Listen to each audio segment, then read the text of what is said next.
पठ्य शोक मन वचन केवल पहो है निचिय दुन्नयति मेरम जिनम नमः बारहे अंग की इच्छा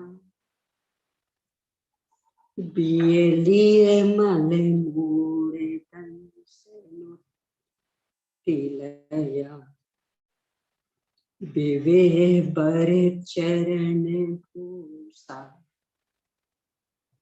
पसियौ सोय देविया सुरम सयल गण पाओ में रविनो विविहिति विराया संगा नीरा क्या विकुराया गणहर देवापसी यंतो पसियौ महुधर सेनो परवाई गयो हितान वर सिहो सेधन्तामिय सायर तरंग संघाय धो होए मनो पणिमामि पोफेदन्तं दुःखयन्तं दुन्नयन्धिया हरिरविं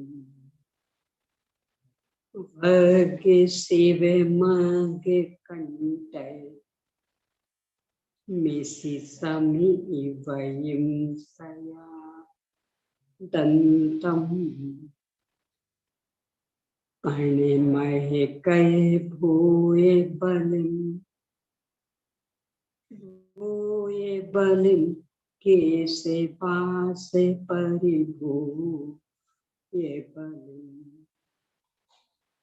विनी है बम्म है पसरम बढ़ा भी विमल बम्म पसरम नमो अरिहंतानम नमो सिद्धानम नमो आयरियानम नमो वक्षायानम नमो लोये सविताओम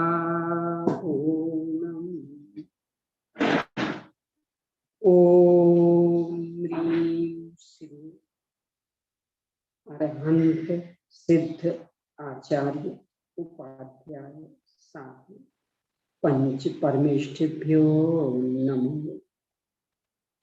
आप यहाँ भाभी जी के साथ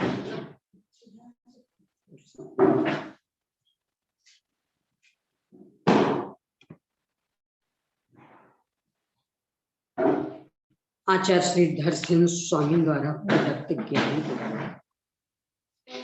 लिपिबद्ध करने वाले आचार्य श्री पुष्पदंत भूतवली स्वामी द्वारा रचित षटखंडागम ग्रंथ,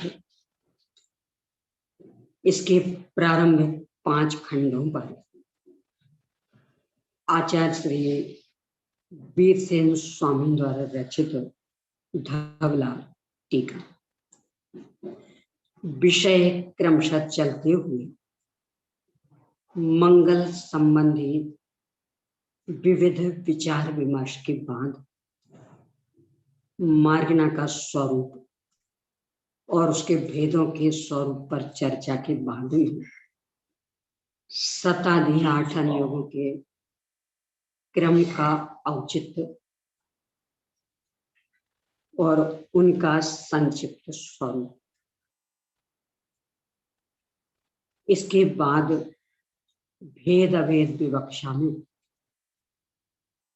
14 गुणस्थानों और गुणस्थानातीत सिद्ध परमेष्ठियों को सत्य अनुयोग की मुख्यता से निरूपित करने के बाद में मार्गना स्थानों के भेदों के अंतर्गत गति मार्गना के 5 भेद, इंद्रिय मार्गना के 6 भेद, काय मार्गना के 7 भेद, योग मार्गना के संक्षिप्त में 4 और विस्तार से 16 भेद और वेद मार्गना के 4 भेद। यहां तक चर्चा के बाद में अपनी चर्चा कषाय मार्गना पर प्रारंभ हुई। कषाय मार्गना के मूल में 5 भेद, इनमें से कषायों का क्या स्वरूप है, इनमें फल देने की क्षमता किस किस प्रकार की होती है, इस पर चर्चा करते हुए कल क्रोध, मान और माया संबंधी कषायों की फल देने की क्षमता को उदाहरणों द्वारा अपन देख चुके हैं।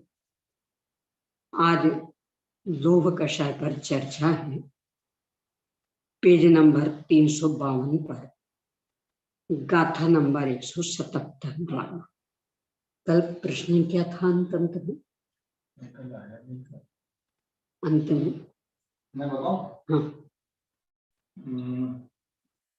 उसमें थोड़ी था भाई साहब, मेरे उपयोग से बिल्कुल निकल गए। एक तो वो जो प्रकरण चला था ना, तो मैं पूछना भूल गया था। एक तो वो पहले वाले प्रकरण से संबंधित प्रश्न नहीं, वो तो अलग भाई साहब का जो था उपयोग से एकदम निकल रहा है। अंत में पूछा था, वो तभी कहा था कि इस पर चर्चा करनी पड़ेगी, अभी सब हो गया तो क्या पता उपयोग से निकल रहा है। आप तो थे ना कर थे तो पूछा भी था अंत में। चलिए अभी आगे बढ़ते हैं, जब ये आएंगे तो यानी उपयोग से बिल्कुल ही निकल रहा, क्या प्रश्न था। इतना याद आ रहा था कि कहा था कि चूंकि इस पर चर्चा ज्यादा करनी पड़ेगी तो अभी समय नहीं, तो कल देखेंगे।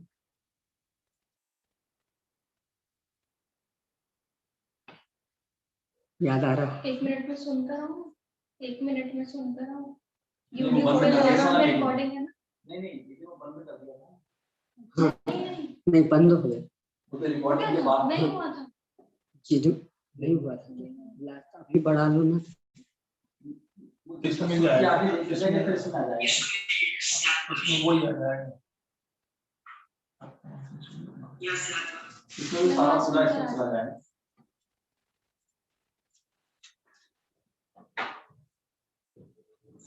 जब तक इसको आप वो कर लें, अगर होगा तो हो। आज अपनी चर्चा लोभ कषाय के स्वरूप को उदाहरणों द्वारा स्पष्ट करने वाली 177वीं गाथा से शुरू हो रही है। उदाहरण पूर्णतया प्रायोगिक। लोभ कषाय में मिटे ना इस तरह की प्रवृत्ति रहती, इसलिए रेखाओं के उदाहरण दिए थे। मान में झुके ना ऐसी प्रवृत्ति होती, इसलिए अकड़ आदि वाली चीजों के उदाहरण थे। मायाचारी में कुटिलता, छल कपट, वक्रता, इसलिए वक्रता वाले उदाहरण थे। और लोभ में उससे चिपकना, लग जाना, छुटाई नहीं छूटना। तो ऐसे ही उदाहरण यहाँ दे रहे हैं। क्या होगा? मनुष्य गति को सबसे उच्च गति माना गया है। बहुत अच्छा। और चलिए, अब ये लोक कषाय का चूंकि शुरू हो गया है तो ये लिए लेते हैं, इसके बाद उस प्रश्न पर चर्चा। 352 पेज पर 177 गाथा कि मिटाए चक्के तनुमल हरिद्राएन सरिसो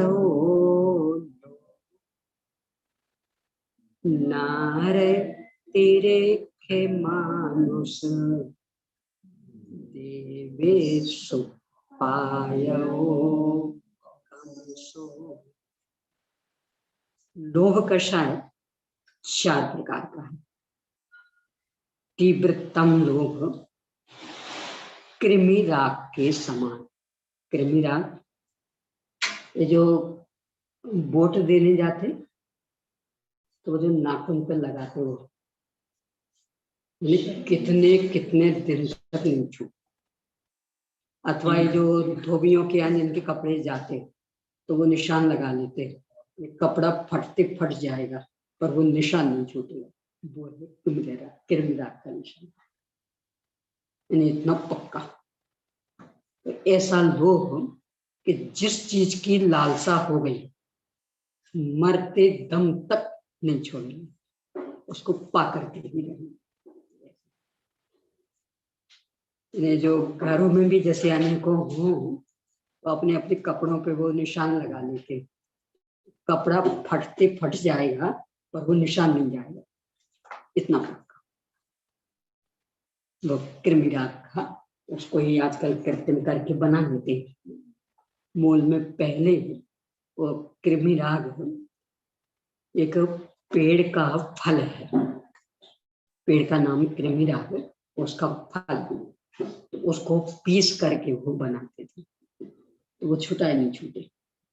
आजकल वो कृत्रिम रूप में वो बनाने लगे, वो भी छुटाई नहीं छूटता। कपड़ा फटते फट जाता और वो निशान बराबर बना।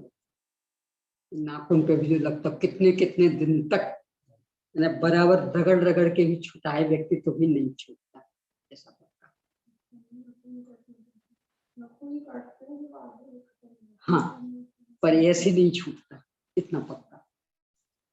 रोज नहाओ, साबुन भी लगाओ, ऐसे भी रगड़ो तो नहीं छूटता, इतना पक्का।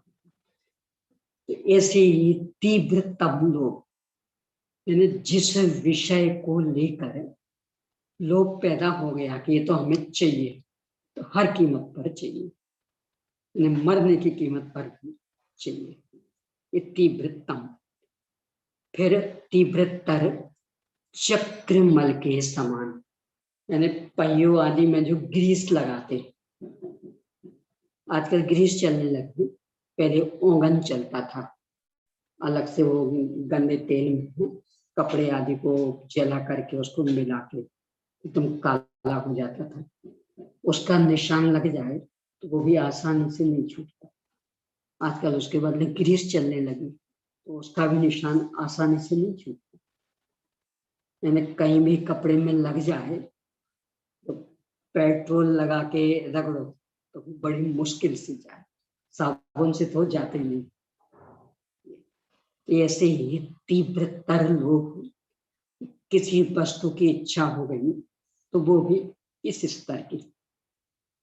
फिर तीव्र शरीर के मल के समान, ये अब तो चूंकि रोज नहाना धोना और रोज अच्छे से घिस घिस करके तो बात नहीं रही, पहले जब इतना नहीं चलता था तो खास करके ठंड के दिनों में बच्चों के वो फटे हुए में जम जाता और फिर 4-6 दिन बाद मम्मी पत्थर से उसको रगड़ती तो मैल निकलता और उसका छींटा कपड़े पे पड़ जाए आसानी से नहीं निकलता,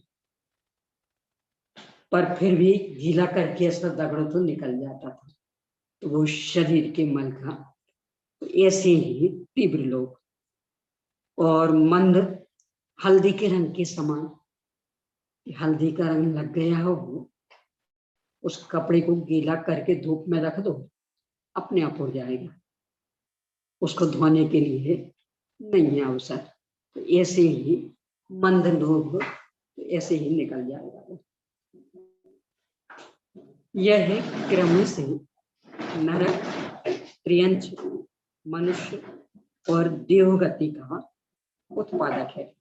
इनमें आयु बंध है तो तीव्रतम लोभ में नरक की, तीव्रतम लोभ में त्रियंच की, तीव्र लोभ में मनुष्य की और मंद लोभ में देवगति की आयु बन सकती।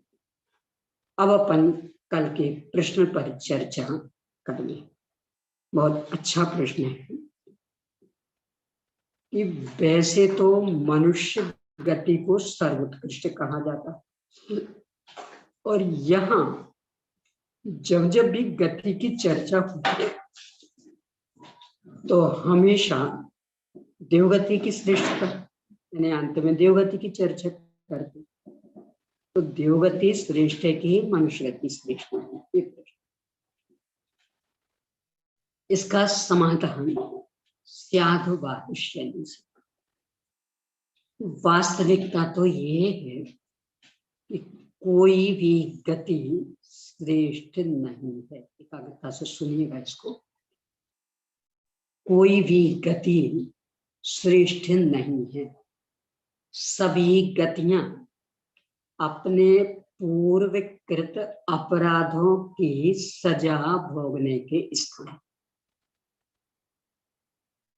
जैसे जेल तो अपराधी को सजा भोगने के स्थान। कौन सी जेल अच्छी? तो जेल में भी कई स्तर होते हैं, फर्स्ट क्लास की भी और बिल्कुल लोअर क्लास जिसमें सीमेंट की चक्की पीसना पड़े। कौन सी जेल अच्छी? यही यहाँ कि चूंकि चारों गतियां यानी जैसे जेल अपने किए हुए अपराधों के फल भोगने के स्थान, तो चाहे वो सुपर क्वालिटी की जेल हो और चाहे बिल्कुल फोर्थ क्लास की जेल, जेल है, कोई सी भी अच्छी नहीं। ऐसे ही चारों गतियां अपने पूर्वकृत अपराधों का फल भोगने के स्थान, इसलिए कोई सी भी गति अच्छी नहीं है। न नरक गति, न देवगति, न त्रियंच गति, न मनुष्य गति। चारों गतियां ही एक सी।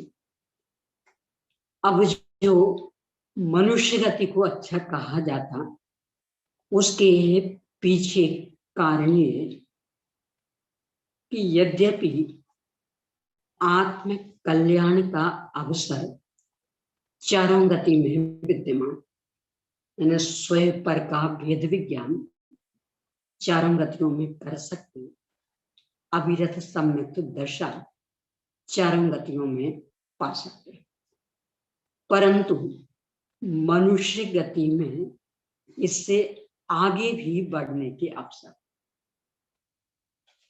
अकेले स्वयं पर के भेद विज्ञान के ही नहीं, अकेले अविरत सम्यक्त को ही पाने के लिए नहीं, यदि इस मनुष्य गति से भेद ज्ञान करके सभी गतियों से भिन्न जो शाश्वत भगवान आत्मा, उसका अपनत्व रूप से श्रद्धान करके उसमें स्थिरता का पुरुषार्थ करें, तो एकमात्र मनुष्य गति ऐसी कि जहां परिपूर्ण स्वरूप स्थिरता के बल पर मोक्ष प्राप्ति का भी पुरुषार्थ संभव। इसलिए मनुष्य गति को अच्छा कहा। इन्हें पुरुषार्थ संभव, पर संभव नहीं करे तो सात्व नरक भी इस मनुष्य गति से ही जाते, और किसी गति से सात्व नरक नहीं, ट्रेन से भी चले जाते, पर देव नारकियों से नहीं। ये तो कोई यदि सही पुरुषार्थ करे तो पुरुषार्थ की पूर्णता का अवसर इस गति में है, इसलिए इसे तुलनात्मक रूप में अच्छा कह दिया, अवसर है। पर अवसर का लाभ उठाओगे तो अवसर है, और अवसर का दुरुपयोग करोगे तो एक बात। अब दूसरा कि ठीक है अवसर ही सही, पर अवसर है नहीं, तो इस दृष्टि से मनुष्य गति अच्छी। तो यहाँ सर्वत्र देवगति अच्छी क्यों कह रहे हैं? यानी सर्वत्र ही चर्चा देवगति की ही अंत में ले रहे। उसका कारण कि लाभ उठाना नहीं उठाना वो तो बाद की बात। वर्तमान में तो जीव लौकिक अनुकूलताएं जहां अधिक से अधिक मिले वहां रहना स्वीकार करता, वो इसे अच्छा लगता। सबसे अधिक प्रतिकूलताएं नरक में, इसलिए उसको सबसे पहले गिनाते। उससे कम प्रतिकूलताएं यानी कुछ अनुकूलताएं त्रियंच में, इसलिए नरक के बाद त्रियंच का वर्णन। उससे कम प्रतिकूलता यानी कुछ और अधिक अनुकूलता है मनुष्य में, और सबसे अधिक अनुकूलताएं देवगति। इसलिए सबसे अंत में देवगति की चर्चा करते। क्यों? क्योंकि अभी तो ये अनुकूलताओं में ही रहना चाहता। देखो हर एक की बात नहीं, बीमारी भी कर्मोदय से आती, स्वस्थ दशा भी कर्मोदय से, दोनों ही कर्मोदय से। अपन कौन सा कर्मोदय चाहते हैं? दोनों ही कर्मोदय से, पर बीमारी वाला आ जाए तो हर कीमत पर हटा, हर कीमत पर। मूर्खता भी कर्मोदय का कार्य, और विशेष ज्ञान का उघाड़ ये भी कर्म सापेक्ष, कर्म के छह उपशम का। अपन कौन सा चाहते? यानी है दोनों कर्माधीन, पर वो उदय वाला हमें अच्छा नहीं लगता, छह उपशम वाला। यानी सदुपयोग करेंगे नहीं करेंगे वो तो बाद की बात। वर्तमान में तो उत्कृष्टतम अनुकूलताओं में जीना चाहते। गरीबी भी कर्मोदय का कार्य, और धनीपना भी कर्मोदय का कार्य। कौन सा चाहे? तो है दोनों कर्माधीन।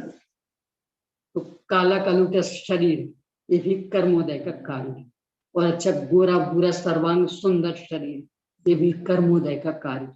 चाहते कौन सा?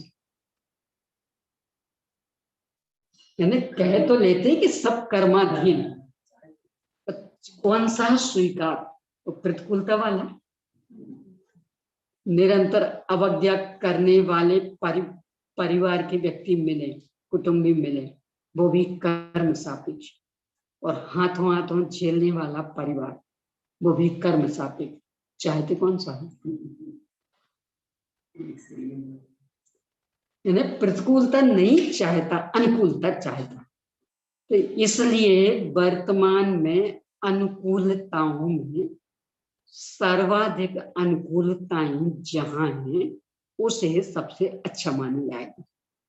तो देवगति में सर्वाधिक अनुकूलताएं, शरीर संबंधी तो कोई बीमारियां हैं ही नहीं, लुटने पिटने संबंधी भी नहीं, गाली गलौज संबंधी भी नहीं, मानसिक पीड़ा है तो बाकी की तो नहीं।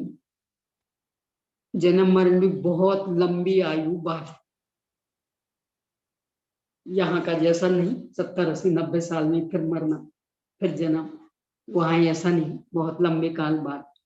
इस अपेक्षा से देवगति को अच्छा कहा जाता है।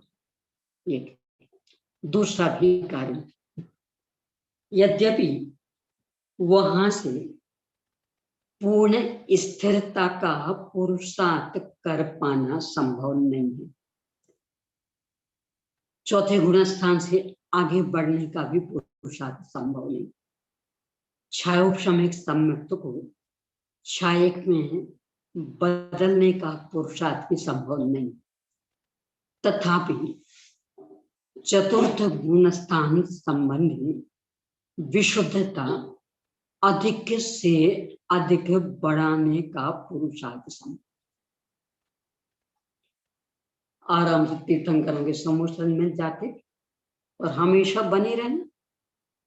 अपने यहाँ जैसे कोई भूख प्यास की समस्या नहीं, कोई सर्दी खांसी की समस्या नहीं, नींद की भी समस्या नहीं, क्योंकि बाकी समस्याओं पे कदाचित अपन लगाम लगा ले, पर नींद वाली समस्या तो कुछ ही न गिने।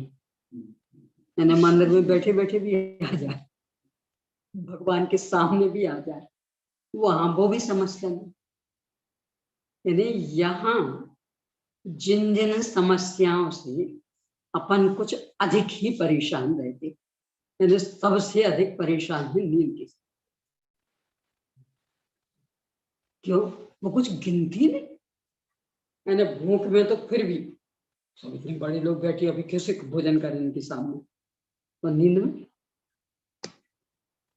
कहाँ नहीं नींद आ सकती? बड़ों के सामने तो नहीं आएगी। यानी कुछ नहीं, वो कुछ नहीं गिनती, चाहे बड़े हो चाहे छोटे हो। यानी साक्षात भगवान के सामने खड़े हो अपन, तो हमें नींद आ सकती। इससे सबसे अधिक परेशान ये वहां बिल्कुल नहीं। तो आराम से चाहे जितना समय समोषण में बिता, आराम से अकृत्रिम चैत्यालय में बिता, इससे चतुर्थ गुण स्थान में रहते हुए विशुद्धि बहुत बढ़ा लेती, और इतनी तक कि जो वहां मिथ्यात्व में जन्मे थे वे एक भवावतारी हो जाते।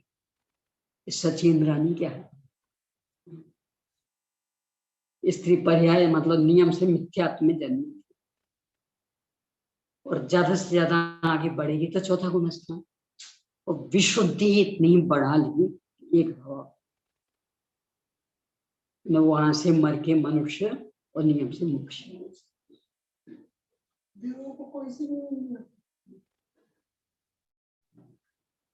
तो दर्शनावरण का उनका उदय नहीं होता। दर्शनावरण में तो चक्षु आदि भी है। निद्रा संबंधी जितने 3 का रहता है, पर वो भी मंद, नींद मंद में नहीं आती। अभी भी तो चल रहा आपने कहा, नींद तीव्र उदय अथवा उदीर्ण, तो वो उनके नहीं होते। तो जो तीव्रतम निद्रा, उनका तो उदय ही नहीं। तीव्रतम में 3 निद्रा, प्रचला और स्त्यांग, इनका तो उदय नहीं। मात्र निद्रा और प्रचला, और वो भी सामान्य उदय, उसका कभी तीव्र उदय नहीं होगा और उदीर्णा नहीं होगी। और बाकी चक्षु दर्शनावरण, अचक्षु दर्शनावरण, अवधि दर्शनावरण निकला चलो। शायिक सम्यक दर्शन के लिए प्राप्त, क्योंकि उसके लिए कर्म भूमि का मनुष्य, वज्र सब नारा सहन का धारी चाहिए, उनके तो संज्ञान होता ही नहीं। वैकृत शरीर वाले, पहले से अगर शायिक है तो वो बना रहेगा। शायद तो कब कहते ही उसे कि जो छूटे ना। हाँ, मतलब लेकिन नया उत्पन्न नहीं कर सकते। मैंने मनुष्य दशा में पा लिया हो तो चूंकि शायिक कहते ही उसे कि जो कभी छूटता नहीं, वो सुरक्षित रहेगा। पर चूंकि अधिकांश समय समोसरण में व्यतीत कर रहे, तो कम से कम और नहीं तो शायिक सम्यक्ति प्रकट हो जाए, बोलिए।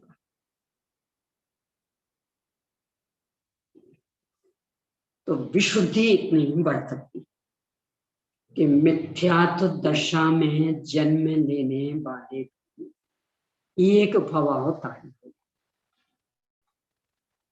वहां से आके मनुष्य पर्याप्त पाएगी और मोक्ष। तो इस कारण से भी उन्हें बड़ा कहा।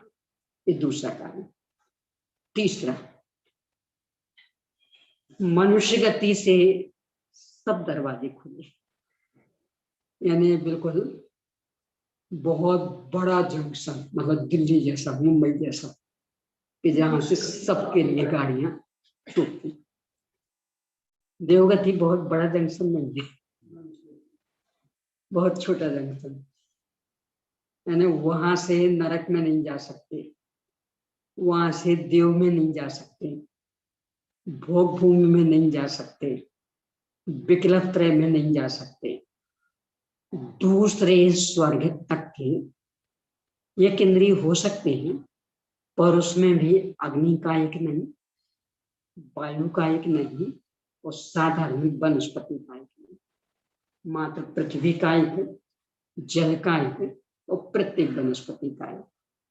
और दूसरे स्वर्ग से आगे के 12वें स्वर्ग तक के यदि कदाचित त्रियंच हो तो शनि पंचमी, और 12वें स्वर्ग के आगे तो सभी नियम से मनुष्य ही होंगे। 12वें स्वर्ग से आगे, और मनुष्य में तो सारे दरवाजे खुले, सब में जा सकते, इसलिए भी देवगति को अच्छा कहा कि बहुत कम दरवाजे हो, 12वें स्वर्ग के आगे से तो नियम से मनुष्य ही होगा, शनि पंचमी मनुष्य, गर्भवती सम्मोचन में, इसलिए। और दूसरे स्वर्ग से 12वें स्वर्ग तक के लिए सिर्फ तीसरे संगीत पंचेंद्रिय ही होंगे। तीसरे से 12वें तक के मनुष्य और संगीत पंचेंद्रिय, और दूसरे तक मनुष्य, संघी पंचेंद्रिय, त्रियंच, और कदाचित एक इंद्रिय, पृथ्वी का एक, जल का एक, प्रत्येक वनस्पति का, दूसरे स्वर्ग। कल के प्रश्नों का बोलिए। कल का जो प्रश्न चला था नपुंसक वाला, तो ये अनुराधा जी का प्रश्न था, ये रह गए थे कल, क्योंकि वो प्रश्न भी बदल गया था, 4 दशाएं वाला शुरू हो गया था। उन्होंने नपुंसक के सामने ये बोला था कि वो अनावश्यक पैसे मांगते हैं, तो क्या हमें पैसे देना उचित है। दूसरा, बच्चे के जन्म, विवाह आदि में बहुत परेशान करते हैं, ऐसी स्थिति में क्या करें। एक तो ये था, और एक इसी प्रकरण के पहले वाला वो रति वगैरह का आया था कि बहुत सी गुफा में रति क्रिया के चित्र होते हैं, तो ऐसा क्यों जनता हो रहा है। ऐसे 2 प्रश्न। पहले तो पहला ले लें, चूंकि उनके पास स्वयं की कोई आजीविका नहीं होती, जो पापैया आदि, तो एक प्रकार से भीख मांग करके उनको सब चलाना, और कषाय तो तीव्र होती, तो साज श्रृंगार के भाव बहुत, खान पान भी बहुत महंगा महंगा, यानी एकदम विषय शक्ति वाला, तो खर्च तो बहुत है, तो इसलिए मांगते फिरते। अब अपन भी बुद्धू, कोई भी मांगता है तो दे देते, तो क्यों ना भी उसका लाभ उठाएं। यदि देने वाले नहीं दे, देखो मूल इसमें दृढ़ संकल्प शक्ति काम करती। ये आप लोगों ने अनुभव किया कि नहीं किया, बचपन में सहेलियां हंसाने का प्रयास करती, और जो भी एक सेंसिबल पॉइंट जानबूझ के वहां गुदगुदाऊं, अपन अच्छा हंसा, ताकत हो तो हंसा के, वो एकदम सेंसिबल पॉइंट को छूने नहीं, और फिर भी जिसमें दृढ़ संकल्प शक्ति रहती, कोई भी नहीं हंसा पाता, और जिसमें नहीं रहती तो सेंसिबल पॉइंटों पर स्पर्श किया और हंसिया।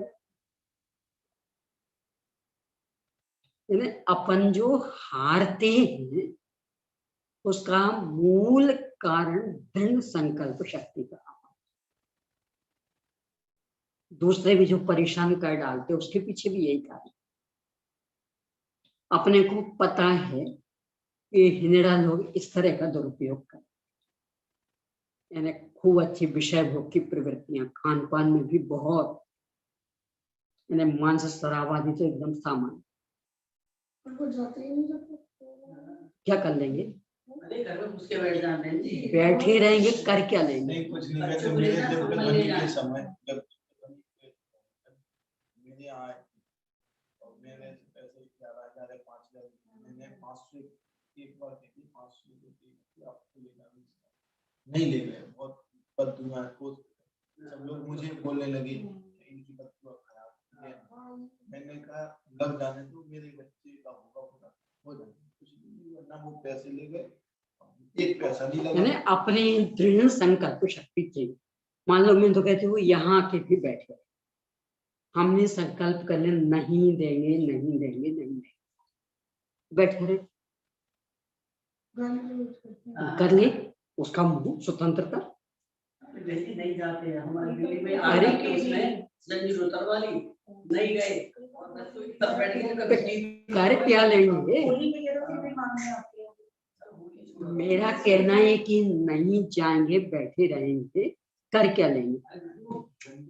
आप लोग आने लगते हैं, कुछ करने लगते हैं, आप देख नहीं सकते। आप उस समय तो फिर ये रहता है कि जैसे करो फिर ये छुड़ाओ। हाँ। बस यही तो मैं कह रही हूँ कि संकल्प शक्ति अपनी कम पड़,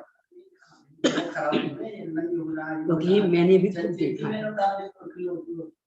मेरे बड़े भैया मतलब ताऊ की बेटी, उनकी शादी तब हो गई थी, हम लोग बहुत छोटे छोटे, पहले भी कई बार चर्चा की, हम लोग संयुक्त तो परिवार बहुत बड़ा, बस बस बस बस ये कहीं का चलने दो। तो उस समय हुई, अब वो घर की मतलब नई पीढ़ियों में सबसे पहली शादी, तो वो खूब प्रसिद्ध दुकान थी, सन्मति वस्त्र भंडार बहुत प्रसिद्ध, तो उस नाम से आगे। हमारे बाबा जी इस संदर्भ में बहुत स्ट्रिक्ट थे, वो इन चक्करों में नहीं पड़ते, नहीं देंगे। वो 5-6 का ग्रुप था, खूब उधम मचाने लगे, खूब गाली गलौज, अपने जो कपड़े पहन तो बिल्कुल ऊपर उठा के आंखों देखी बैठना। उन्होंने कहा जो तुम्हें करना हो कर लो, नहीं मतलब नहीं। करीब 1 घंटे तक परेशान करते रहे हम लोग, मैंने स्वयं देखा, करीब 6-7 साल की रही होंगी तब की घटना। 1 घंटे तक बिल्कुल पूरे कपड़े को चढ़ा के बिल्कुल नहीं। मैं वो बता रही हूँ, पहले एक समस्या तो सुलझ जाए। तो बाबा की जो दृढ़ संकल्प शक्ति, तो बाबा जी के ने उनका इतना था बहुमान कि उनका कहा मतलब पत्थर की लकीर, यानी उनके सामने उनके कोई बेटे उफ नहीं कर सकते, बहू जी कोई सब जो करना ही करें, यानी वो और कोई कितने कुछ करे पर उनके विरोध में जाने की किसी की। तो 1 घंटे तक भी परेशान करते, ऐसी ऐसी भद्दी गालियां, और मैं बताऊं ना पूरे कपड़े ऐसे ऊपर उठा के, और बिल्कुल नंगे। तो फिर बाबा जी का सिर बैठे, जो तुम्हें करना हो कर लो। आखिरकार खाली हाथ चले, कुछ नहीं मिला। इन्हें दृढ़ संकल्प भाई करे क्या लेंगे ऊपर, यही उल्टा सीधा नाच करेंगे, गोली से तो मारेंगे नहीं, कोई स्वयं तिजोरी तोड़ के तो ले नहीं जाएंगे, इतनी तो हिम्मत है नहीं। बस यही सब करें, आप संकल्प शक्ति में दृढ़ता रखिए, कर लेना। तो जो हम तो नीचे आके बैठे, वे हमारे सामने नंगे हो रहे हमें देख नहीं है ना, पूरे कपड़े, महिलाएं भी रहती ना, पूरे कपड़े ऐसे ऊपर उठा लिए,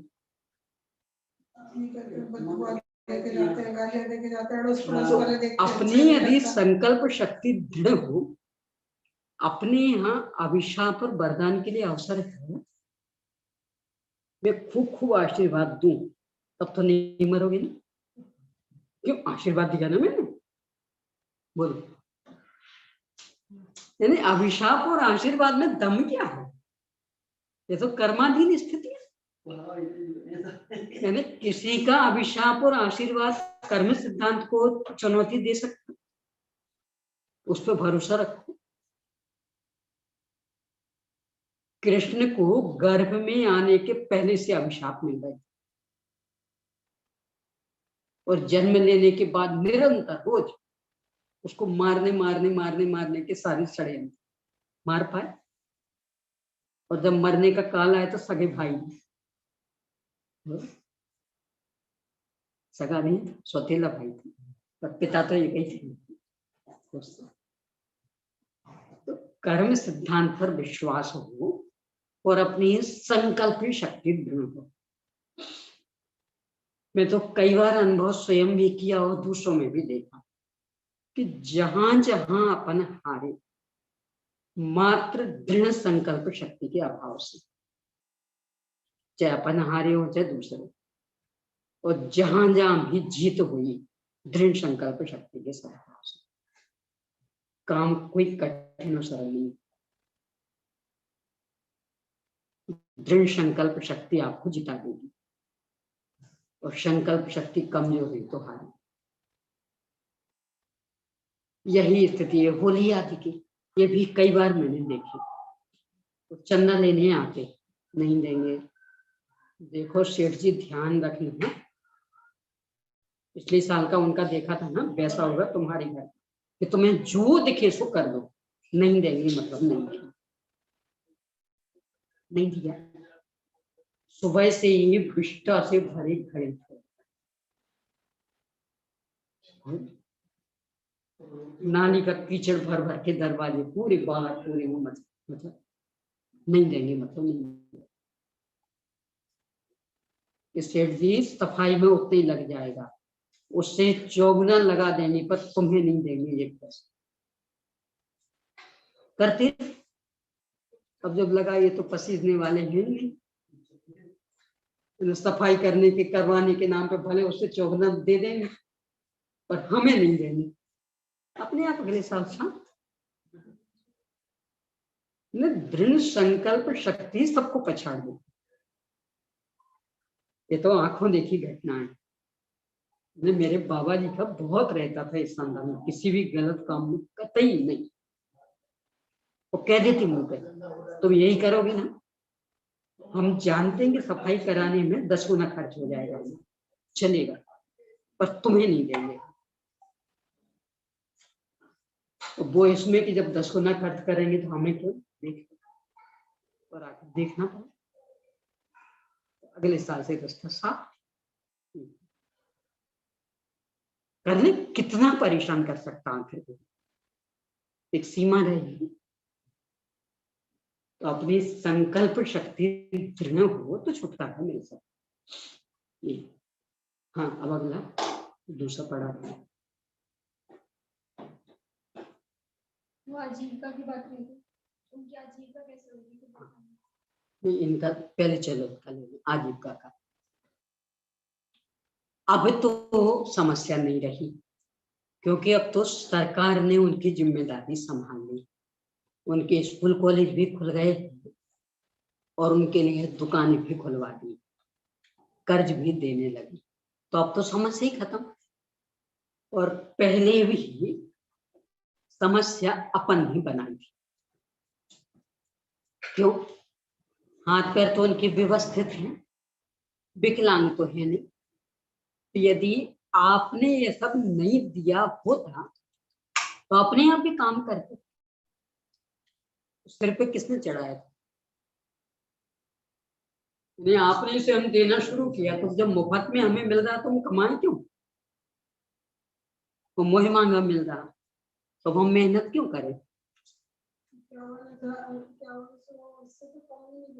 तो ये तो अपन ने सिर पे चढ़ाया है ना, ये तो अपन ने सिर पे चढ़ाया है ना। और अब आजकल सरकार कर रही है तो अपने आप कमियां की जा रही। सरकार ने काम पे भी लगा दिया, आप यहाँ करो, नहीं मिलेगा तो यही यदि कदम अपन ने पहले उठा लिया होता तो का क्या नहीं करता, अपने आप काम कर। इसलिए आजीविका की समस्या नहीं, यानी भी विकलांग थोड़ी है, विकलांगों के संदर्भ में समस्या की सब क्या करे विचार। तो भी विकलांग तो नहीं, अच्छे हट्टे कट्टे खूब ताकत वाले, तो क्यों आप भीख देके और संस्कृति बिगाड़ रहे? हाँ आ गया। इससे पहले वाले प्रकरण से था वो बहुत सी गुफा में हाँ क्रिया के बस चित्र बस होते आ हैं। गया ख्याल में। उसका कारण ही है ये अपनी जो अजंता एलोरा की गुफा है अथवा अपने खजुराहो में भी, तो बहुत ही कामोत्तेजक चित्र बने, बहुत अधिक। मैंने एकदम कितने चित्र तो मेरे को संभोग क्रिया करते हुए के खजुराहो की गुफाओं में तो बहुत ही ज्यादा, अजंता एलोरा तो फिर भी कम है, खजुराहो में तो पूरे चारों ओर अपने जैन मंदिरों में भी, और सब तरह की एक्टिंग। प्रश्न की एक क्यों, उसका कारण जो वो अपना है ना ये भक्तामर स्तुत का काम, चित्रं किमत्र यदि ते त्रिदशांगेना नीतं मनागपि मनो न विकारे मार्गम् कल्पान्ते काले मरुता चलिता चले मंदिरादिशिखिरं चलितं कदाचित्। दिवंगनाएं आकर के इस तरह के करें रिझान, हाव भाव विलास सब कुछ, फिर भी क्या मजाल की उनके चित्त में थोड़ा सा भी विकार पैदा हो। प्रलय काल की वो प्रभंजनकारी हवा अपने हिमालय पर्वत आदि को उखाड़ सकती, सुमेरु पर्वत को थोड़ा दिखने जाएगा ना।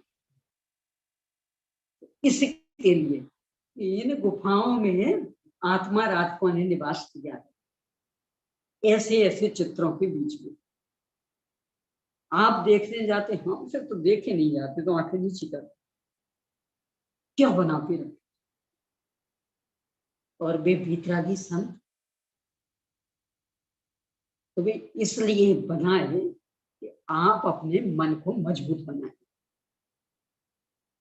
थोड़े थोड़े से में जो विचलित होते और दोष देते हैं महिलाओं, यहाँ देखो इनको, देखो खुले नंगे,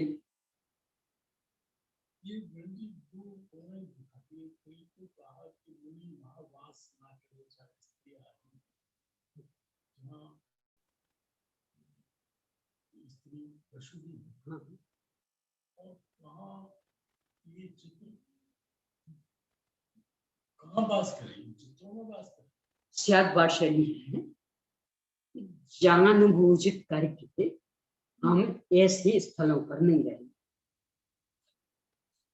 पर यदि ये रुके हैं तो इतना भयंकर स्त्री पर उपसर्ग आ जाए, स्त्री परिषद, तो हम मन को जीत लें।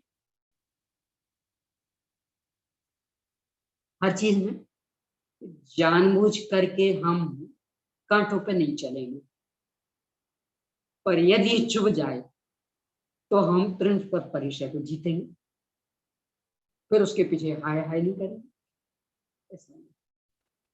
जानबूझ करके आफत मोल नहीं लेंगे, पर यदि आफत आ गई है तो फिर घबराएंगे, फिर शूरवीर तरह है सामना करेंगे। ये मार्ग अपने को बता रहे, जानबूझ के आफत मोल लेना नहीं, और आ जाए तो फिर घबराना, फिर डट करके सामना करना। वो इसके लिए भी बने। मैंने बीतरागियों के सामने इतना राग रंग भी कुछ मायने नहीं रखता। आपको कितना राग रंग देखने मिलता तो उतने से परेशान, सब ऐसा देखते हैं तो हमारे अंदर तो काम वासना पैदा हो जाती। इनके भक्तों को कौन है आपके आराध, तो उनका देखो जरा। इसमें जैसे आप लोग मोबाइल का मिसयूज करके आप ये करते हैं, और उसका भी कारण है कि नेट पर भी ऐसे अलग विचित्र कर रहा है, मतलब उसको किसी स्याद बात से यही स्याद बात है ना, कहने हम नहीं रखेंगे, अब फिर भी अभी रख रखा और वो चला था, और लगभग वो 1.5 GB करे था ना, लगभग पूरा हो जाता, क्योंकि 5-6 प्रवचन वो जो सुन लेते, कभी कभी नहीं भी होता, क्योंकि उनमें भी अंतर पड़ता। हाँ, यानी कभी उन्हीं 5 प्रवचनों में 1.5 GB पूरा, और कभी 5 प्रवचनों में आधा भी नहीं होता जी। तो ले भी रही, और फिर भी आपको मना करूंगी, क्यों?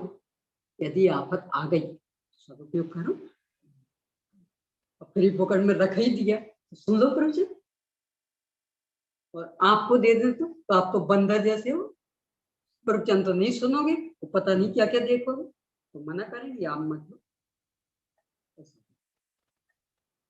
यानी सदुपयोग यदि कर रहे हो तो कहाँ निषेध,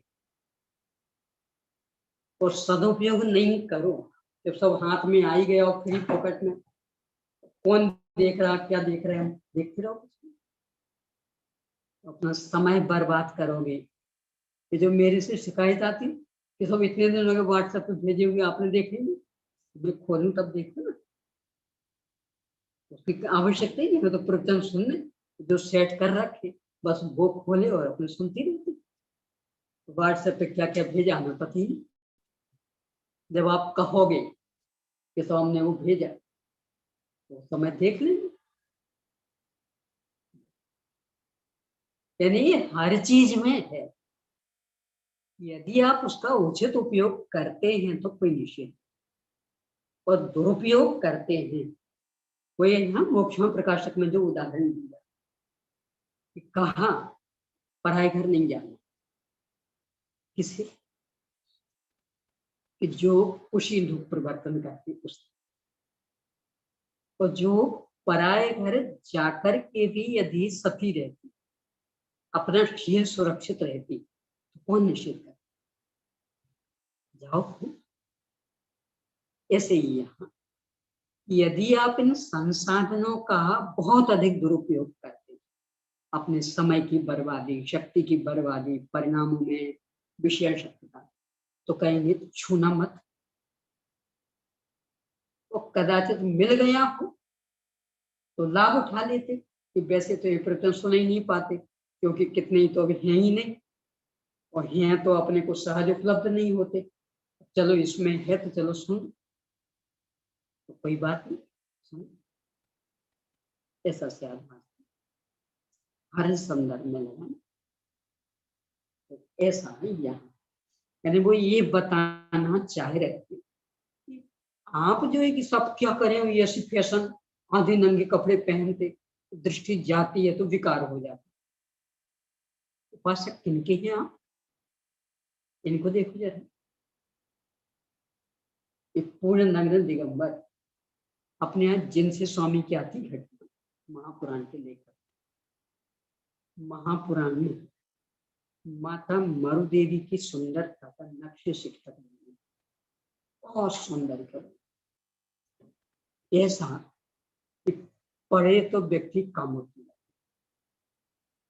ये बाल ब्रह्मचारी गर्भ दिगंबर, सुनो, यानी इन्होंने अपने जीवन में कभी कपड़े नहीं पहने, घर में तो सभी दिगंबर रहते, दक्षिण भारत के थे, पहले के जमाने में ऐसे ज्यादा कपड़े चलते भी नहीं थे, मैंने छोटी उम्र में तो ऐसे ही, और वहां ज्यादा ठंडी गर्मी की समस्या नहीं, 6-7 साल तक तो ऐसे 9 साल में दीक्षा, फिर तो नग्न दिगंबर रहे, तो कभी इन्होंने कपड़े ही नहीं पहने, उपाधि है इनकी आगर्भ दिगंबर, उनने वो महापुराण लिखा।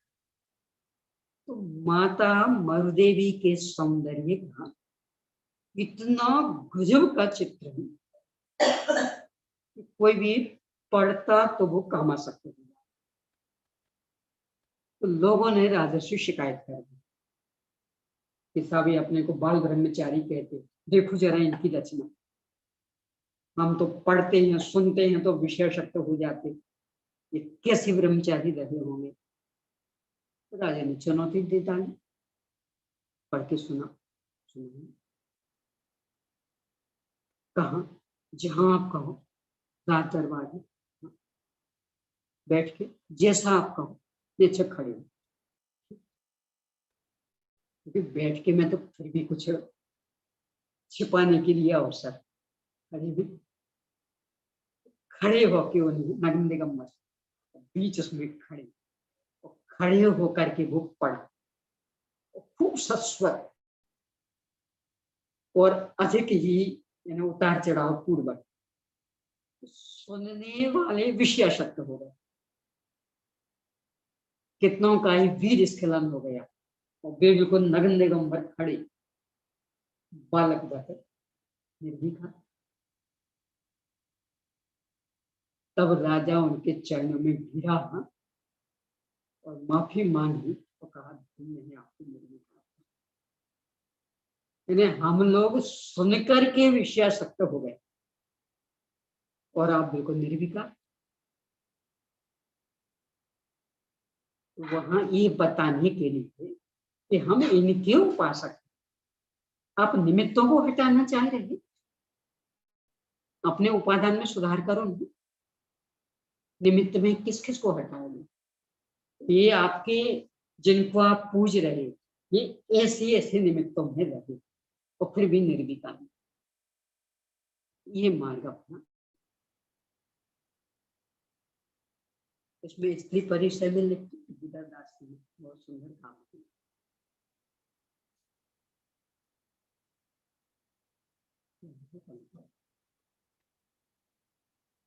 बाहर लोक लाज भय कार्य धर न सके,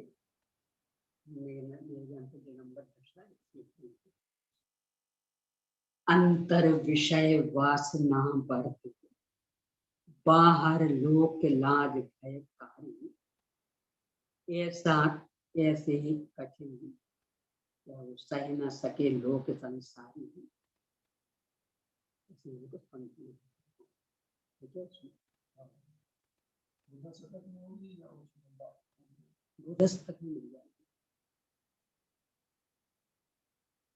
अपने सोनागिरी पर, सोनागिरी में जो मूल मंदिर 52 नंबर 53 नंबर था, पाटना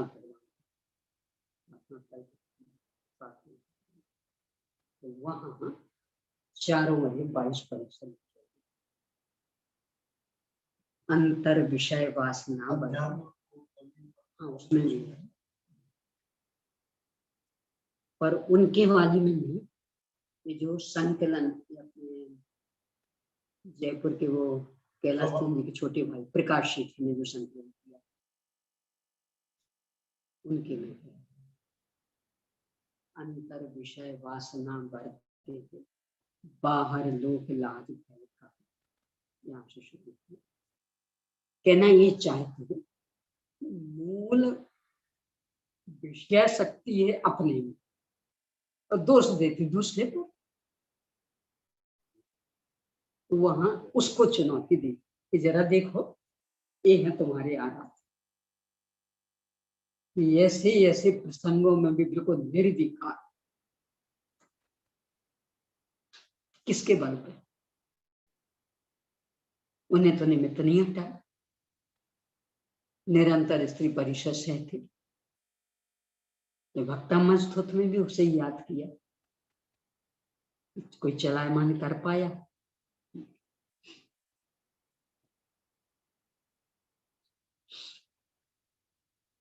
अलग से परिचय वाला भी है, उसमें भी मिल जाएगा। अंतर विषय, ये चूंकि देख रहे हैं,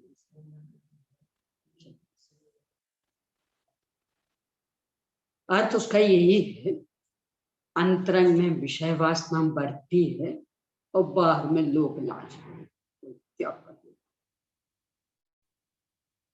इसलिए ऐसी कठिन दिगंबर मुद्रा ये संसारी प्राणी धारण नहीं कर पाता। आप दोनों के विजेता, न आप में अंदर में कहीं विषय वासना और ना ही कोई लोक लाज का भय,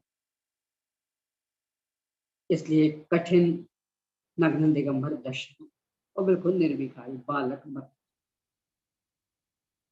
यानी किसी का कोई असर ही नहीं पड़ता, ये उसका भाव। चलिए, और ये प्रश्न इस तरह से 4 कषायों के स्वरूप को उदाहरण द्वारा स्पष्ट किया। अब कषाय रहित 11वें गुणस्थान से 14वें गुणस्थान तक और फिर सिद्ध भगवान उनकी चर्चा। संपूर्ण कषायों के अभाव को अकषाय कहते हैं। कहा भी है 253 पेज पर 178 में।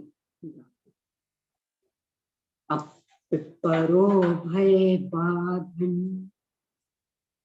बंधा संयम निमित्त हो, जैसे नक्ति कसाया अमला अकसाइनो जीवा। जिनके स्वयं अपने को, दूसरे को तथा दोनों को बाधा देने, बंध करने और असंयम करने में निमित्त भूत क्रोध आदि कषाय नहीं है, तथा जो बाह्य और अभ्यंतर मल से रहित हैं, वैसे जीवों को अकषाय कहते हैं। कषायों का क्या काम?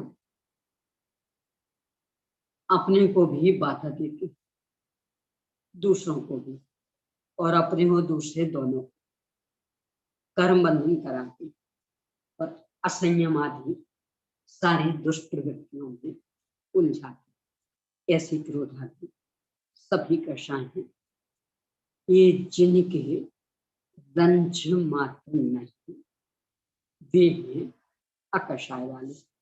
11वें गुणस्थान से लेकर 14वें गुणस्थान तक और गुणस्थान सिद्ध भगवान मिल गए। इस तरह से ये कषायों के सामान्य प्रतिपादन वाला प्रकरण संपन्न हुआ। अब विशेष प्रतिपादन। अब कषाय मार्गना के विशेष प्रतिपादन करने के लिए सूत्र कहते हैं।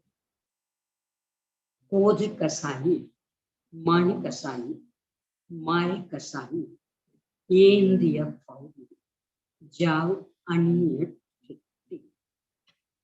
एक इंद्रिय से लेकर अनिवृत्ति करणी गुणस्थान तक क्रोध कषाई, मानी कषाई और माया कषाई जीव होते। चूंकि लोभ कषाय 10 में तक चलनी, इसलिए उसको अलग किया।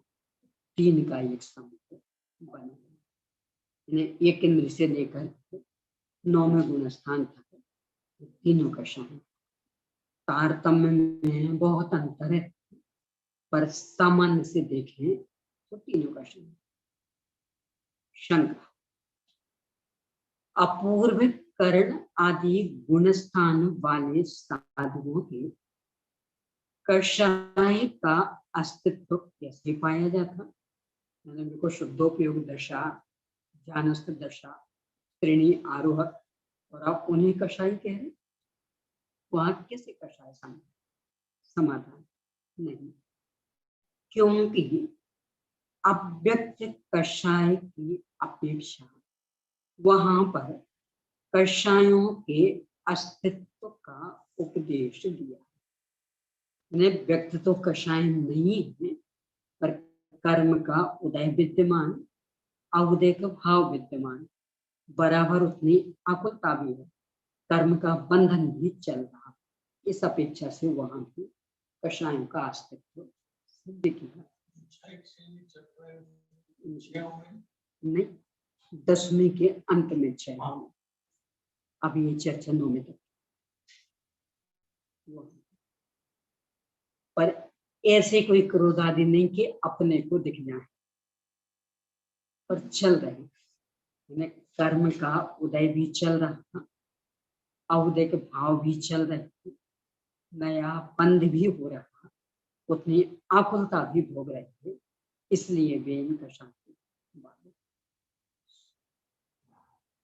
शेष कथन सुगम, शेष में रह के जाता, पूरा तो आ गया, फिर भी लिख देते हैं शेष कथन सुगम।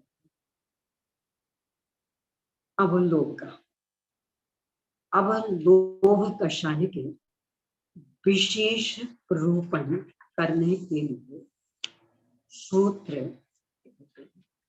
354 पेज पर 113वां सूत्र। लोभ कषाय येन्द्रिय बहुली जाव शुभम सांपराय शुद्धि संहिता। लोभ कषाय से युक्त जीव एक इंद्रियों से लेकर सूक्ष्म सांपराय शुद्धि संयत गुणस्थान तक अपनी स्थिति क्या बनती, अब हमें बिल्कुल कष्ट नहीं। कभी देखा कुछ कर, कष्ट नहीं, 11वें गुणस्थान हो गया, वही कषाय नहीं होती, 10वें तक तो कषाय। सब लोग तो हमें बिल्कुल छू नहीं गया, बिल्कुल हमारा हाथ खुला रहता, कभी मुट्ठी बांध के किसी विषय कषाय अपने नाम के खाते, और बाकी में तो हमेशा मुट्ठी बांधी रहती, नाम देते हमें लोग बिल्कुल छूते नहीं। 11वां गुणस्थान हो गया, 10वें तक लोग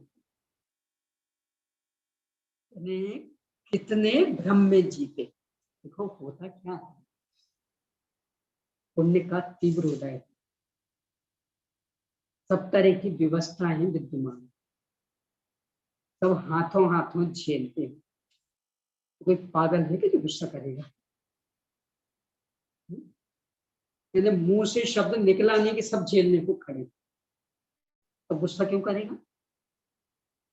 तो वैसे ही सब सिर पे चढ़ा रहे हैं, तो हम घमंड क्यों करेंगे?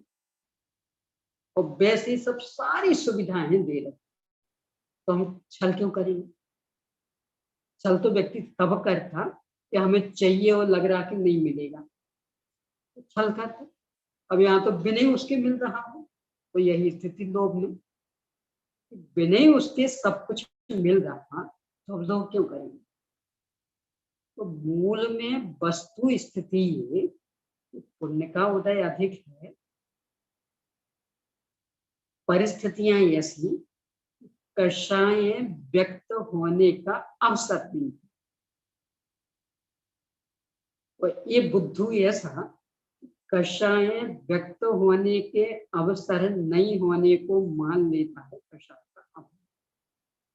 आप पूछो, इतने साल से ये लोग देख रहे हैं, पूछो के भाई साहब के संदर्भ में है, इन्हें गुस्सा बिल्कुल नहीं, 10वें गुणस्थान पहुंच गए, क्योंकि इनके संदर्भ में सब कहते थे, इनके पिताजी तक कहा करते थे, इस बेटे को तो पता नहीं इसकी माँ ने कौन सी घुट्टी पिलाई, कितना ही कुछ हो जाए, इस बेटे को कभी गुस्सा नहीं। आपके पिताजी ने कई बार ये शब्द कहे,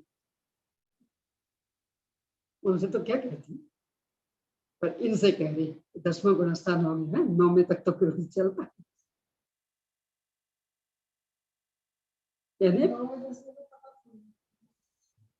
इतना तो पता है ना कि ये गुणस्थान नग्न निगम्बर दशा में होते हैं, और इनके नग्न निगम्बर दशा नहीं, तो इतना तो पता लग रहा है ना, एकदम स्थूल पहचान।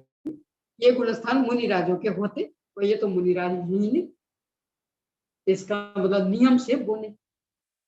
चौथा है कि नहीं, इसमें कदाचित शंका हो सकती है, क्योंकि वो कपड़े वालों के भी होते, 5वां भी कपड़े वालों के भी होते, तो उसमें शंका हो सकती है। तो 6वां 7वां आदि, उसमें शंका के लिए अवसर शायद हो गया, श्वेतांबर है क्या? आप श्वेतांबर हैं क्या? श्वेत अंबरी है, श्वेतांबर नहीं। वे सफेद कपड़े पहनते हैं पर कपड़ों में निर्ग्रंथता गुनी दशा होती, ये मानने वालों को नहीं। तो उन गुण स्थानों में तो कोई शंका ही नहीं, क्योंकि कपड़ों में हो ही नहीं सकते। नग्गो ही मोक्ष मग्गो, ये असली मोक्ष मार्ग नग्नता नहीं। सिज्जन तो बत्थ धरो, वस्त्र को धारण करने वाला मुक्त नहीं हो सकता। अपन तो इसको मानने वाले। ये जो प्रकरण पढ़े तो पैर जमीन पर टिकने लगे, अन्यथा तो पूछ लो, चाहे जिससे पूछ लो, कभी किसी ने हमें कषाय करते हुए देखा हो तो हम चाहे जिससे भी पूछेंगे, हम तो भगवान से पूछेंगे। तो बेअधी कह देंगे कि कषाय नहीं तो हम मान लेंगे। तो वे तो कह रहे हैं 9वें तक सभी और 10वें तक लोग, और कपड़े वाले इन गुण स्थानों में नहीं होते, तो हम तो उनका मानेंगे। तो बाकी इन बुद्धुओं के में क्या दावा है? इनकी तो पता क्या स्थिति। संस्कृत में एक सूक्ति आती, क्या है? पूरा दिया अहो रूपम अहो ध्वनि। गधा और एक किसका था? गधा और ऊंट के बीच में चल रहा था।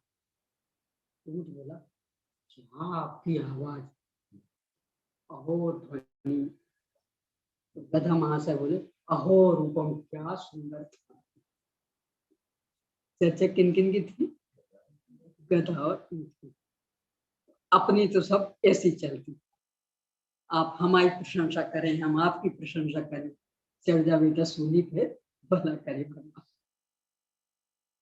मैंने गुण देखने की कोई आवश्यकता ही नहीं, बस मोह मीठी बात करके, मोह सुहाती बात करके और एक दूसरे की प्रशंसा बन जाती।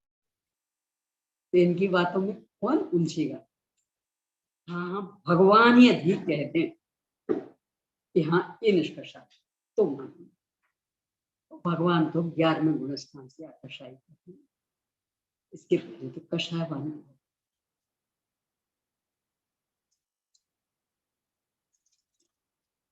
तो ये एक इंद्रिय से लेकर के 9वें तक चारों कषाय हैं, और 10वें में अकेली 2 कषाय। शेष कषायों के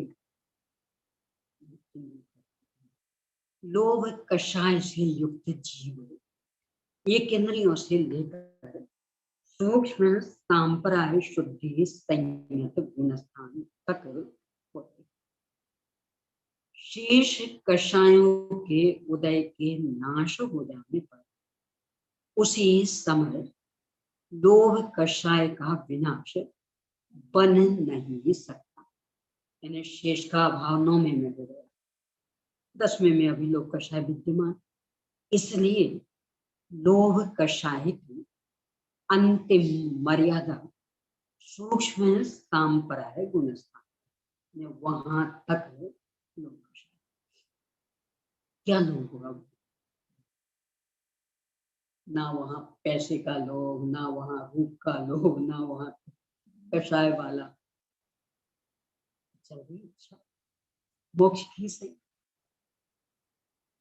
अव्यक्त।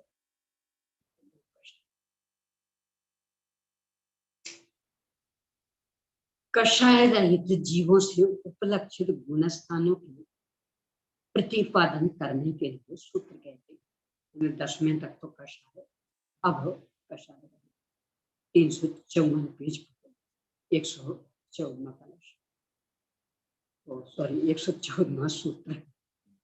अकषायी चतुष्ठानेषु अथि उपसंत कषाय बीराय छदमत्था, क्षीण कषाय बीराय छदमत्था, सजोगी केवली अजोगी केवल कषाय रहित जीव उपशांत कषाय भीतराग छद्मस्त क्षीण कषाय भीतराग छद्मस्त संयोगिक केवली और अयोगिक केवली इन 4 गुण स्थानों में होते हैं। 11वें से 14वें तक ये कषाय रहित, चूंकि परस्पर में अंतर है इसलिए अलग अलग नाम गिना है। शंका, उपशांत कषाय गुणस्थान को कषाय रहित कैसे कहा? क्योंकि यहाँ तो कषाय दबी नष्ट तो हुई नहीं, नियम से अंतर्मूर्तवाद प्रकट भी हो जाएंगे, तो आप इनको कषाय रहित कैसे कह सकते? अब इस पर से ही प्रतिशंका, यानी अब ये समाधान नहीं और प्रश्न, यह कषाय रहित क्यों नहीं हो सकता? मैं स्वयं ने प्रश्न खड़ा किया, आप इनको कषाय रहित कैसे कह रहे? और फिर स्वयं कह रहा, आप यदि ये पूछोगे क्यों नहीं कह सकते इनको कषाय रहित, सुनो, वहां अनंत द्रव्य कषाय का सद्भाव होने से उसे कषाय रहित नहीं कह सकते हो। और कदाचित द्वितीयोपसम सम्यक ही उपसम श्रेणी के आरोहक बने, तब तो सभी कर्मों की सत्ता विद्यमान, छायक सम्यक उनके साथ की नहीं, पर द्वितीयोपसम तो साथ की, सभी कर्मों की सत्ता विद्यमान, तो आप इनको कषाय रहित कैसे कह सकते?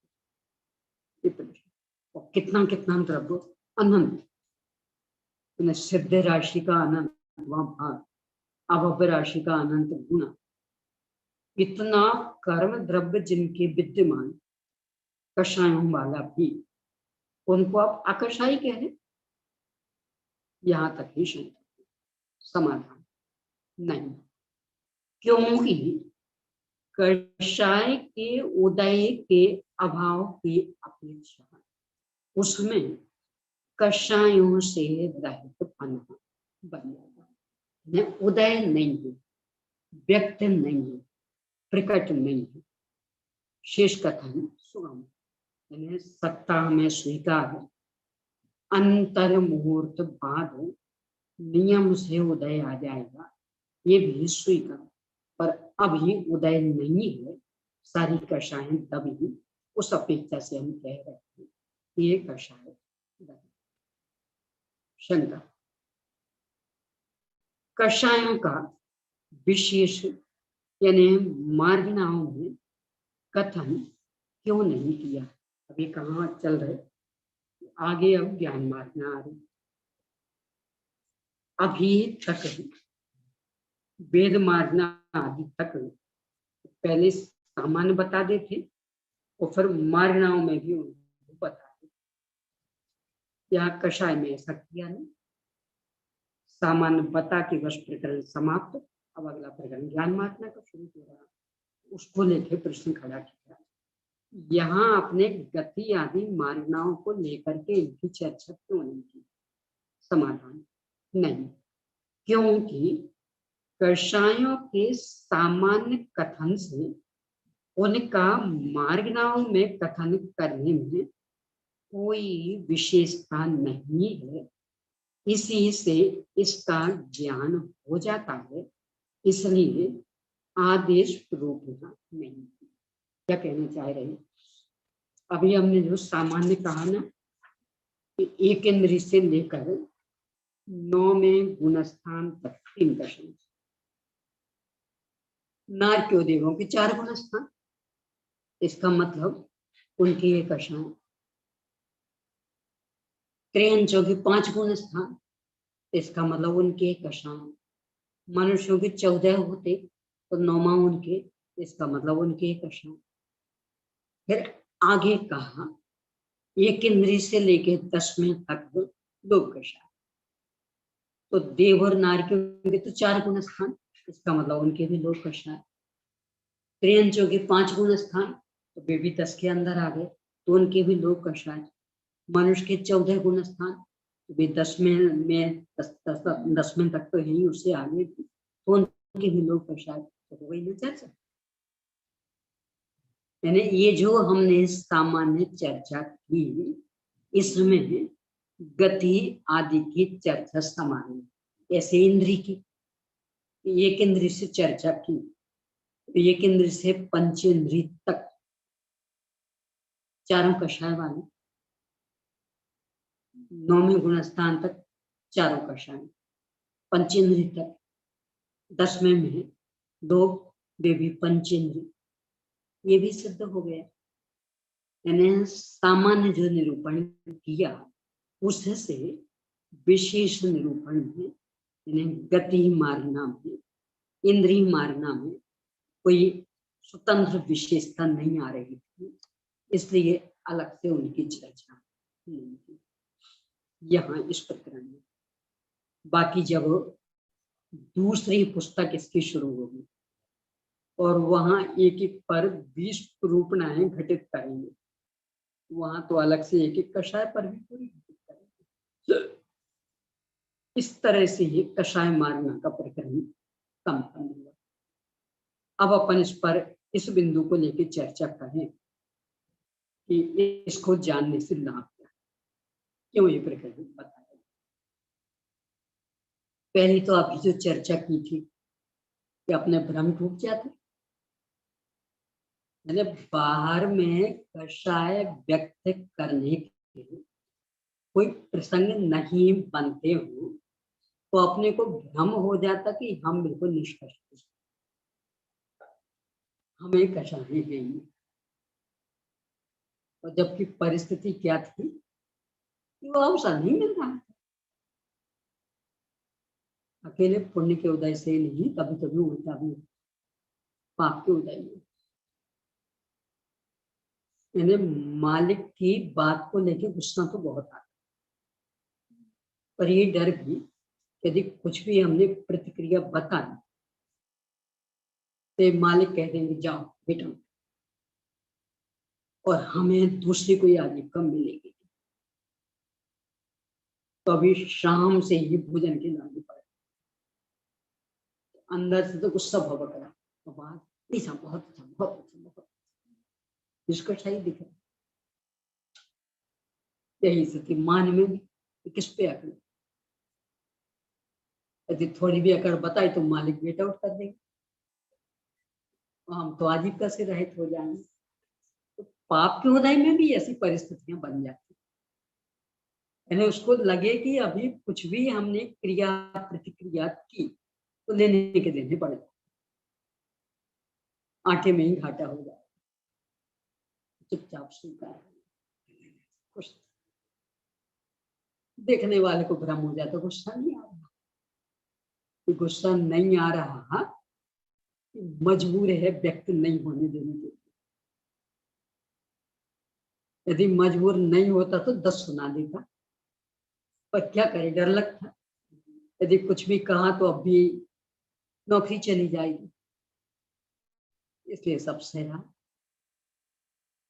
यानी कुछ भी कारण बना हो तो उन्हें परिस्थितियों के कारण कषाय व्यक्त नहीं हो रही और हमें भ्रम हो जाता कि जैसे हम कषाय से रहित हो। क्यों, कभी व्यक्त हो ही नहीं रही, किसी से भी पूछ लो, कभी इन्हें हमें क्रोधमान आदि करते देखा हो तो पूछ। ये प्रकरण क्या कह रहा है, 9वें तक चारों कषाय और 10वें में लोक कषाय। कौन सा है आपको व्यवस्था, 9वां की 10वां? तो फिर कषाय रहित कैसे हो?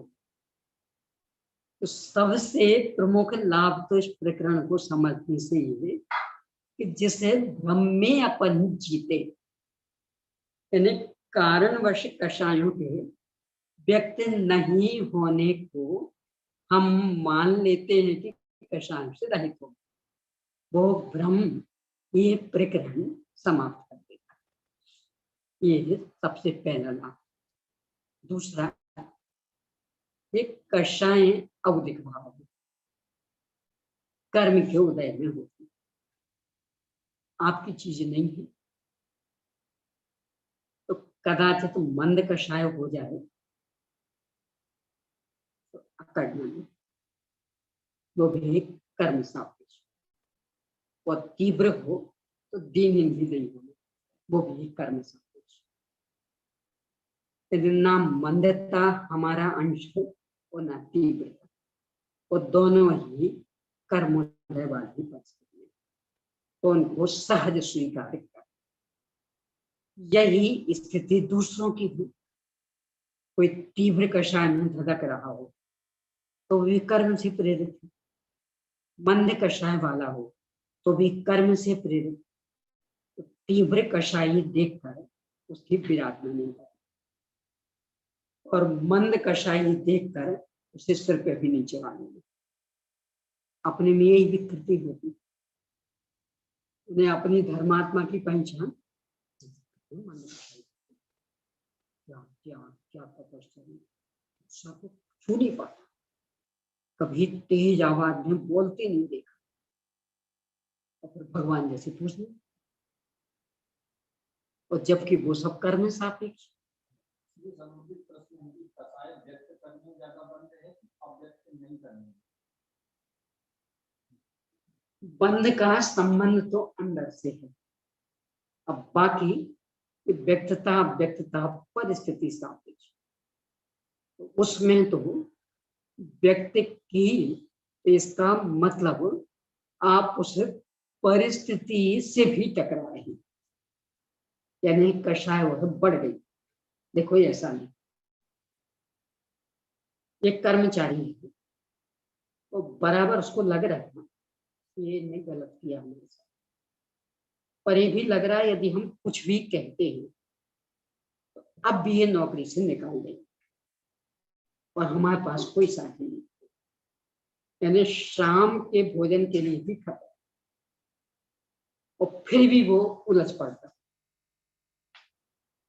इसका मतलब उसकी कषाय कुछ अधिक तीव्र हो गई, यानी इस कीमत पर भी उलझ पड़ा कि पक्का उसे ख्याल में आ रहा कि ये नौकरी से निकाल दें, और हमारे पास आजीविका की कोई व्यवस्था नहीं, पहले का कोई संग्रह भी नहीं, यानी शाम का ही भोजन नहीं मिल पाएगा, और फिर भी उलझ पड़ा। इसका मतलब वो कषाय वह तीव्र बंद हो,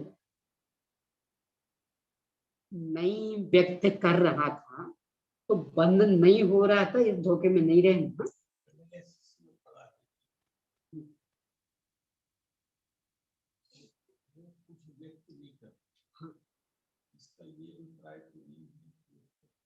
नहीं, और पूरा बंद भी हो रहा,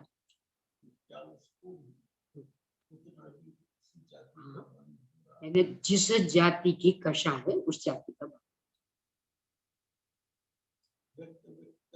कोई, वो तो व्यक्तता में कदाचित अधिकता है,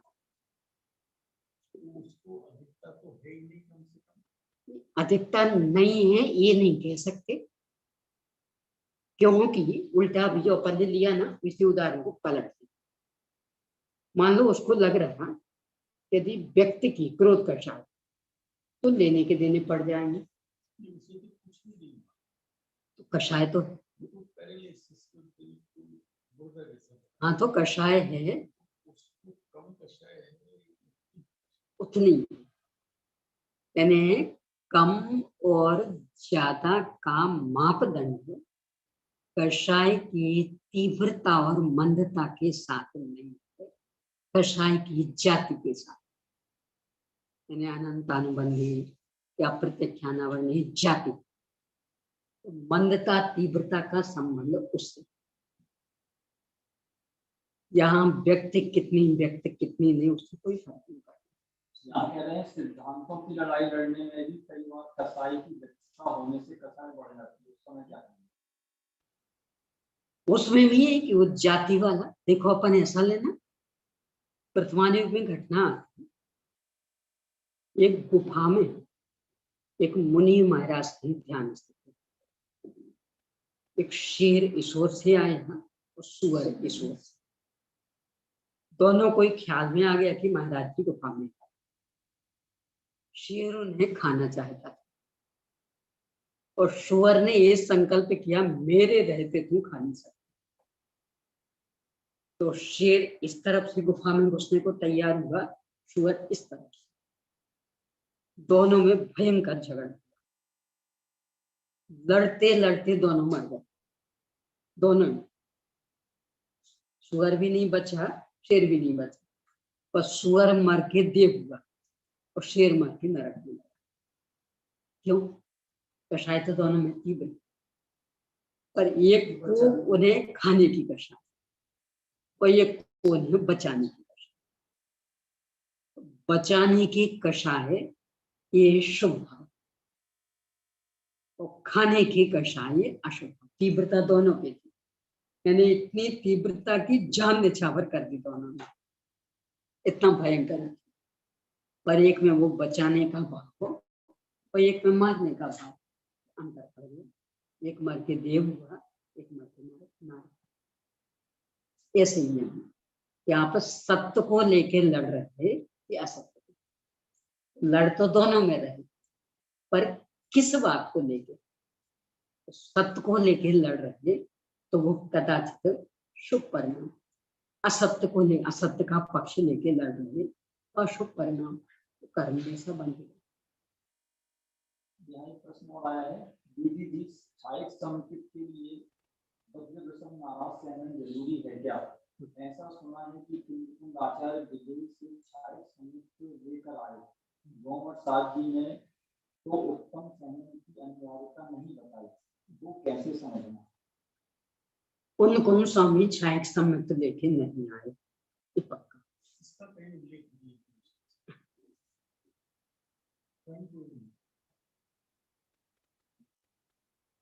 ये तो कथन में आता है कि वे आपके लिए उन्होंने की चर्चा की, लेकिन शारीरिक सम्मत लेकर हालांकि सभी महापंडितों को न्यूज कारण उपस्थित थे, इंग्लिश की का शुरुआत हुई, लेकिन लेकर आए ये नियम नहीं है।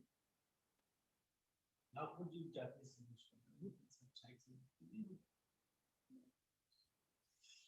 और मूल गोमठसार छठखंडात्म का संक्षिप्त, वहां तो मुख्य मुख्य बात बता, पूरी नहीं।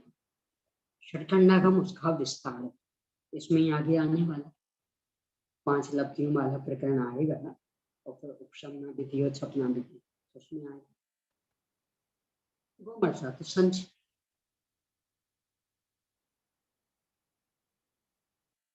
और केवली सुरत केवली के 5 बोल में होता, उससे भी ये सिद्धि हो रही, क्योंकि जहां केवली सुरत केवली होते वहां 4 शैन होते, तो वज्र सब नारद सदन वालों को हो जाए। बाकी कालों में नहीं होता तो उससे भी यही सिद्धि, क्योंकि बाकी कालों में वो शैन नहीं है। तो जहां है वहां केवली सुरत केवली का पारमूल, भोग भूमि में वज्र सब नारद सदन है, पर वहां केवली सुरत केवली का पारमूल नहीं। और अपने कर्म भूमि पंचम काल में ये उत्तम शयनन है ही नहीं। भले ही कुंद कुंद स्वामी को केवली का पानी मिला तो वो शयनन नहीं था, नहीं।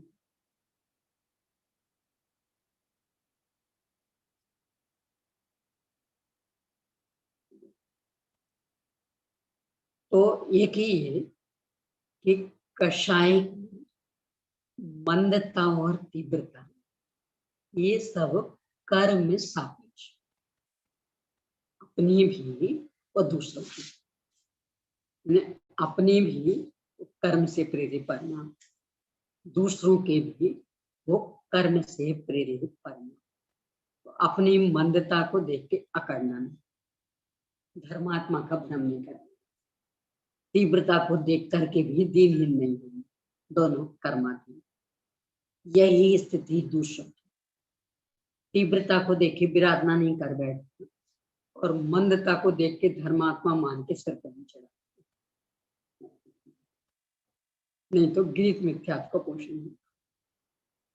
तो इस तरह से दोनों को ही औदयिक भाव समझकर उनमें मध्यस्थ रहेंगे। कर्म की प्रेरित अपने समय सार जी की भाषा में कहेंगे तो कर्म रूपी भूत लगा है, तो भूत नचा रहा।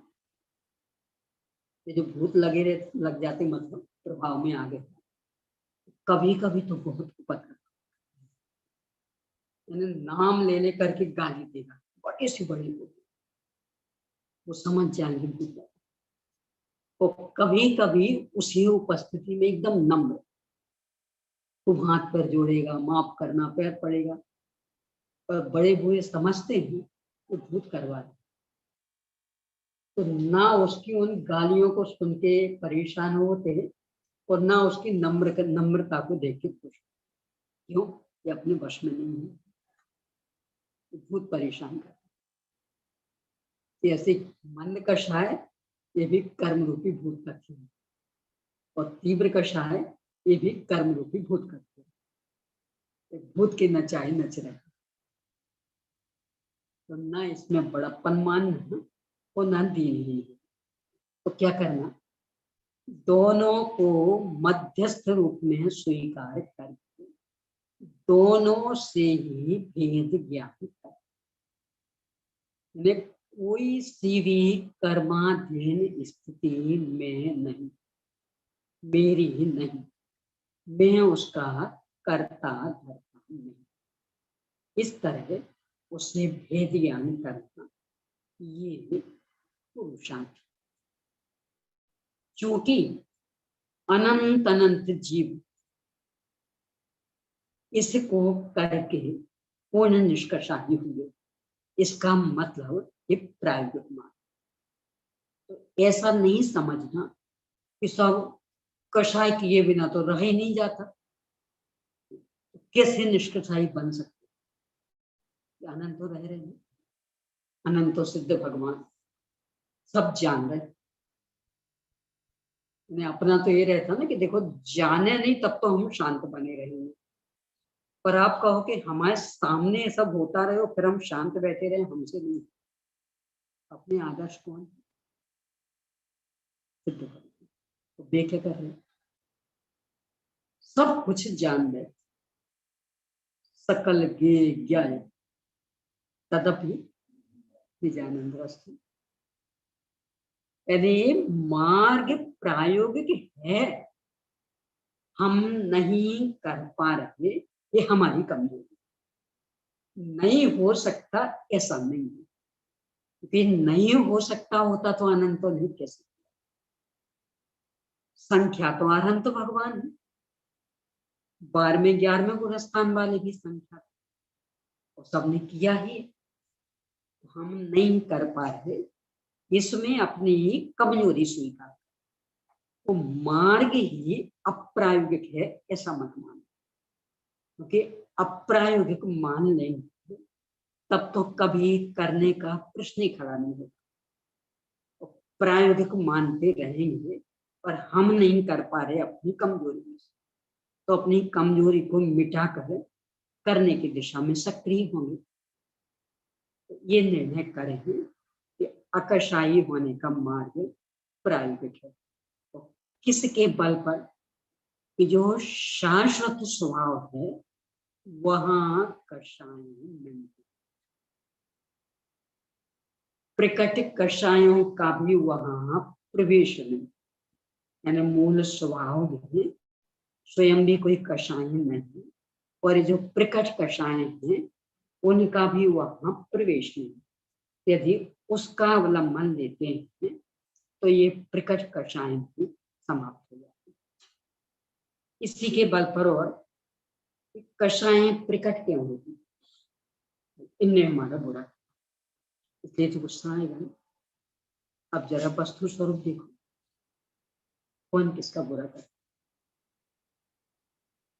सुख दुख दाता कोई न आन, मोह राग रस दुख की खान, निज को निज पर को पर जान, फिर दुख का निलेश निदान। ये वस्तु स्वरूप समझेंगे तो लगेगा कि ना यहाँ कोई किसी का भला कर सकता है, ना कोई किसी का बुरा कर सकता है। हम ये नहीं कह रहे कि उसने भला करने का भाव नहीं किया अथवा बुरा करने का भाव नहीं किया होगा, पर वो उसकी वहीं तक पहुंच, उसके कारण ना हमारा भला हुआ है और ना बुरा। इसलिए कोई भी कषाय करने के लिए कोई अवसर। मुझे लोक में कहावत चलती ना, मुल्ला की दौड़, ऐसे अपने विकल्पों की दौड़ अपने पर्याय। मैंने इनका अच्छा हो जाए बस इतनी सोच सकते, अब बाकी इनका होना नहीं होना उपादान में उनकी भवितव्यता थी, निमित्त में कर्मा थी, तो हमारे विकल्प अकिंचित है। जो भी भला बुरा हमारा हुआ वो हमारे अपने उपादान निमित्त से, दूसरे का जो भी भला बुरा हो रहा था वो उसके उपादान निमित्त से। हमारी सोच, हमारा आशीर्वाद, हमारा अभिशाप पूर्णतया अकिंचित, निरर्थक। ऊपर किस पे गुस्सा करना? मोक्षमा प्रकाश ने दिया बहुत अच्छा। दूसरे को बुरा होने का कारण मानकर उस पर गुस्सा करना ऐसा है जैसे पानी को भिगोना, तब भी निकल आएगी।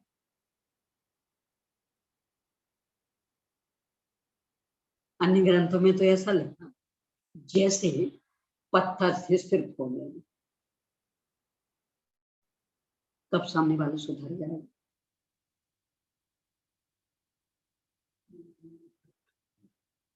ऐसा है।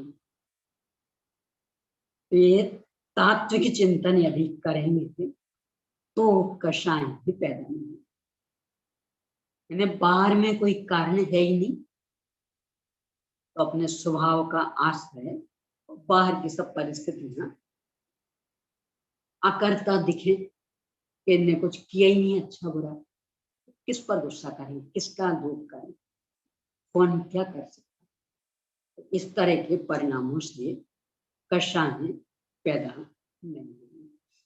इस तरह का भेद विज्ञान, और चूंकि अनंतों जीवों ने ये मार्ग अपने, ये नहीं सोचना कि असंभव, असंभव नहीं है, पूर्णतया सम, अनंत जीवों ने किया।